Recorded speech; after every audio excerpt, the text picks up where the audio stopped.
Oh no, I saw the culprit's face. My mother-in-law rushed to my aid after I fell victim to a burglary. She's usually intimidating, but I always thought I could rely on her when needed. However, she suddenly changed and came at me with the tip of a knife. Why? Don't take it the wrong way. But the knife in her hand ended up in an unexpected place. My name is Maggie, 35 years old. I work for a major television station. After experiencing various departments since joining, I was able to transfer to the coveted news department a few years ago. Honestly, my days as a news reporter were so busy that I could say there was almost no private life, dedicating most of my life to work. That's why I thought I would continue to live alone, without getting married or having children, and I secretly planned my retirement. The one who showed affection for me was my current husband, John. My husband, 3 years younger than me, is a director working at the same television station. He himself spent a long time in the trenches and was promoted to director just 2 years ago. That's why when he told me he was into me, I doubted it was a joke. Honestly, he was a target of gossip within the station for being promoted to director at such a young age, and not just because of me, but he was quite popular with young and cute colleagues.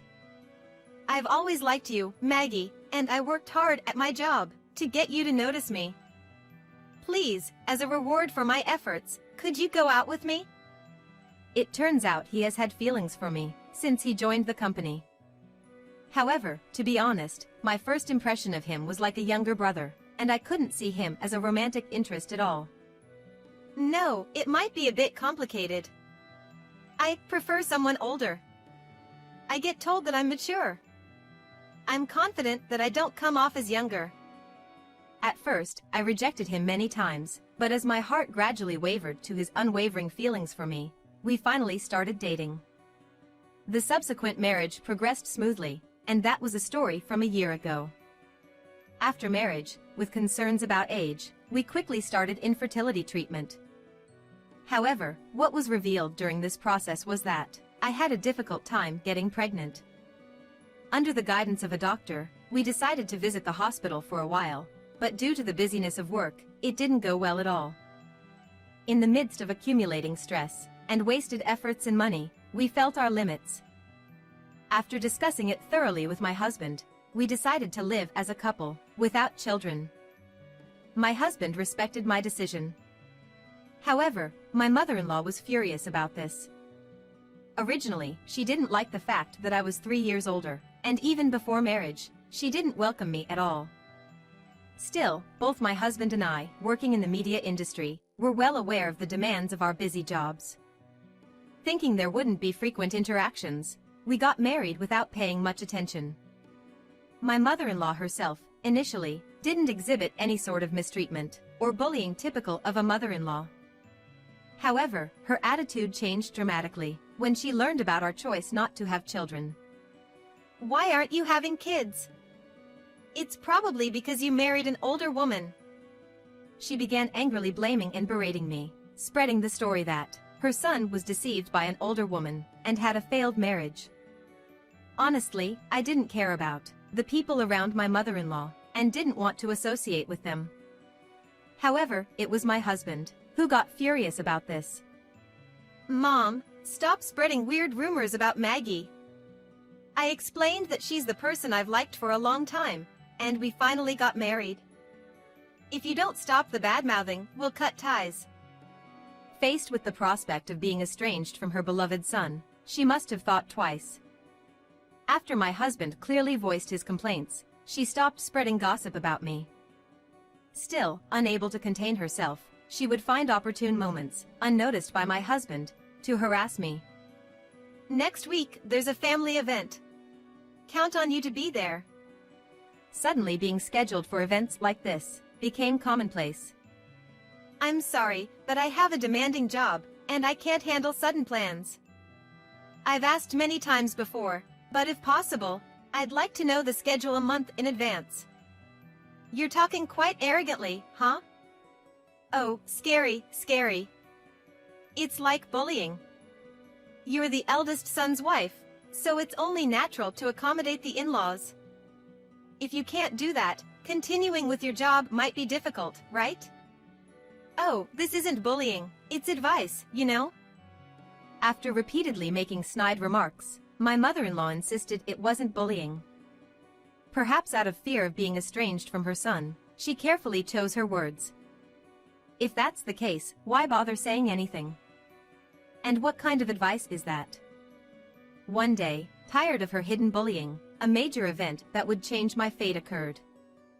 I won the first prize in the lottery. The reason I had a lottery ticket was that we were planning a special program about the lottery at work, and all employees were almost forced to buy tickets. Forgetting about it, my boss pointed it out, and to my surprise, I had one. There was a commotion at the office. Congratulations! Would you like to take charge of the program for the upcoming special? We want the experience of an actual winner. Of course! Special programs about the lottery are popular shows, with high viewership ratings at the end of the year. I was thrilled to take on a significant role, and honestly, I was happier about that than the money. That night, I promptly reported the news to my husband. As expected, he was incredibly surprised. Amazing! How much is the prize money? Roughly 100 million. Well, but a significant amount will be taken by taxes. Whoa! Treat me to beef bowl on our next day off. So funny. Be prepared for something more expensive. He burst into laughter at my remark. I really love these moments. I plan to temporarily keep the lottery winnings in our joint account. Since there wasn't anything particular I wanted, we considered buying a house, but both of us were too busy to search for one. Yeah, that's right. Besides, since Maggie won, you can use the money for whatever you like. How about decking yourself out in designer brands from head to toe? Oh, that could work for the special program's theme. I won the lottery, so I dressed myself in designer brands. Guess how much it cost? Why not just buy the entire store? No way! It's a waste of fortune. Even in the midst of discussing work-related matters, it was comforting to have a light-hearted conversation with my husband. As for the use of the lottery winnings, it was put on hold for the time being. However, such news tends to leak from somewhere. One day, my mother-in-law showed up at my house without notice. She approached me with excitement. Hey, Maggie, is it true that you won the first prize in the lottery? I wondered where she heard that. I froze, breaking into a nervous sweat. Did my husband accidentally let it slip? Regardless, I decided to be honest, as deceiving wouldn't help. Then, as expected of you, Maggie, it's like your luck knows no bounds. People with good conduct and hard work in their daily lives tend to be favored by luck when it matters. That's how God sees it, she said, clearly adopting a different attitude towards me. Good behavior and hard work, huh? I'm hearing about that for the first time from your mouth, though. Maggie, blessed by the gods. You wouldn't leave someone in need, right? Actually, I need you to lend me some money. The moment I heard those words, I almost stumbled. I see, no matter how much she praises, it ultimately comes down to money. According to my mother-in-law, she needed money for a dear friend, and she asked for a loan of $300. I'm currently looking for a part-time job. Even if I find one, won't the salary take some time to come in? I'll pay you back later, can you please help? If it's around that amount, it's okay. I thought that if it's just $300, she doesn't have to worry about repaying it. With that in mind, I willingly lent her the money. Little did I know that this would mark the beginning of my struggles with my mother-in-law's repeated requests for loans. A week after the initial $300, she asked for $500. Furthermore, in the following weeks, the amount increased, reaching a peak of $10,000. Naturally, not a single money was ever repaid.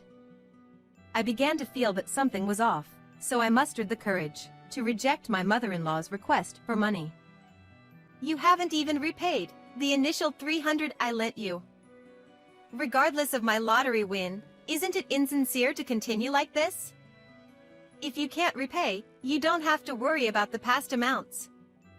However, I'd like to stop lending you money from now on. Oh, that's troublesome. This is troublesome for me too. Despite turning a blind eye to the money I had lent her so far, my mother-in-law persistently clung to her demands. Hey, why do you need money so desperately? It doesn't matter. Like a child, she turned away. You too, working tirelessly with no children, even if you have money, it's useless. If you have plenty, just shut up and give it to me. She stormed out of the house, crying and screaming, as if I were the one at fault. I was dumbfounded. However, I couldn't fathom why she was so desperate to gather money. The mystery only deepened. One day, when I happened to have some free time during the day, I went home to retrieve some bank-related documents. My husband had been away on a short business trip since yesterday. When I entered the supposedly empty house, I felt a sense of unease. Faint sounds could be heard. Wait, John? Thinking my husband had returned for some reason, I called out, but there was no response. As I entered the room, O.H. Nuu. A stranger was ransacking the room, and the window on the balcony was shattered. Yes, I had fallen victim to a burglary. The burglar had a large mask to hide the face, but during the escape, the mask slipped. Panicking, he covered his face and swiftly fled, using a pre-prepared escape route. Despite the sudden fear freezing my legs, I managed to call 110 with trembling hands. Even when explaining the situation to the arriving police officer, I couldn't stop tears from flowing due to the terror. The police officer suggested calling someone trustworthy to come to the house, but my husband was away on a business trip, and my own parents lived far away.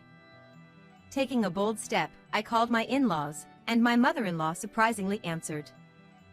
Subsequently, to my surprise, she hurriedly came to my aid. Maggie, are you okay? Is it true that you were attacked by a robber? It's not a robber, it's a burglar. But thank you for coming. The police officer, leaving only a remark about investigating the culprit, left. That night, my mother-in-law decided to stay over. You must have had a scary experience. I brought some food that I thought you'd like, Maggie. Her strangely kind attitude. Normally, I would have found it unnatural, but given my shaken mental state after the break-in, her kindness truly resonated with me. To ensure you can rest, I'll take care of all the cleanup. Thank you so much. This is the first time something like this has happened, and I'm scared. He seemed like a young man, but could he be one of those part-timers involved in the dark side of things that was recently featured in the news? Wait, Maggie, did you see the criminal's face? She abruptly changed her tone, but in my complacency within the secure environment, I overlooked the subtle change in her demeanor. Yes. I was so flustered earlier that I forgot, but I saw the face when the mask slipped. I'm planning to call the police now. I see. The next morning, my mother-in-law, who had prepared breakfast, suddenly changed, still holding a knife, and swiftly approached me. I didn't understand what was happening, but reflexively dodged her attack. Oh dear, you saw it, didn't you? What? What's going on? Could it be that the criminal is someone you know, and you're the mastermind? As expected, working at a TV station pays off. You're sharp. But I want you to forget about it. With the knife pointed towards me, she closed the distance. Wait, why? My mother-in-law, who had come to my aid faster than anyone, betrayed me. Don't take it the wrong way. I need money, because you didn't willingly give it to me. Okay, I understand. I'll give you the money, so please stop. But it might be too late now. If Zhang finds out about this, we might be estranged. Desperate to escape my mother-in-law's relentless attack, I tried to call for help. However, she cut the phone line to prevent external communication, and she also took away the smartphone that was on the table. Considering running outside, but she refused to budge from the front of the door. Could I manage if I charged at her? I'm younger, so maybe I could escape with just a few injuries. But it was terrifying. Obviously, charging at someone with a knife is incredibly frightening. Stay put. As my mother-in-law closed the gap rapidly, at that moment, she stepped on a flipped magazine, stumbled, and lost her balance. In the process, the knife slipped out of her hand. I'm home. Maggie, the burglar is... Huh. My husband, who had cut his business trip short after receiving my call, suddenly returned home. The knife that flew out smoothly passed right by his face, and embedded itself in the wall. Whoa! I stood there dumbfounded by the development, like something out of a manga, while my husband, in a wide-legged stance, stuck to the wall, his knees giving way. Regaining her composure, my mother-in-law, understanding the peril her beloved son narrowly avoided, screamed in panic. John. Are you okay? No injuries? He, who had been paralyzed by fear, panicked, but instinctively restrained her. Seizing the opportunity, I quickly called the police. John, let go! Mom! The knife that flew just now was aimed at Maggie, wasn't it? Although he didn't see the situation, seeing the knife flying into the chaotic room made him instinctively sense the danger. Soon after, several police cars arrived, and about 10 officers stormed into the room. She, handcuffed in a flash, was taken away, wailing. My mother-in-law was arrested, and the truth behind the break-in was revealed. The culprit turned out to be a host from the male host club she favored. Her motive for this crime was to steal my lottery winnings. It seemed she wanted money because she had been frequenting the male host club. Having accumulated quite a debt, she threatened to not pay it unless he helped her, coercing the guy into participating. Afterwards, he committed theft, and she was convicted of assault, but due to the absence of injuries and familial considerations, she received a suspended sentence. However, that didn't mean things went back to normal. Disturbed by the host, she embezzled money from our household and committed this heinous act. Enraged, my father-in-law rightfully demanded a divorce. My mother-in-law, now left with nothing, was not done dealing with the consequences. The events unfolded at my workplace, the TV station where I was employed. She was relentlessly pursued by reporters, subjected to public defamation, and unable to walk outside. In a panic, she moved to a distant rural town. Though she's now unreachable, rumors suggest she lives a lonely life. As for my husband and me, we continued to live a modest and sensible life without indulging in extravagance. Winning the lottery is a dream for many, but acquiring a large sum of money can throw one's fate into disarray. Let us all hope that unexpected windfalls won't ravage our lives, and that we can live our current happiness prudently.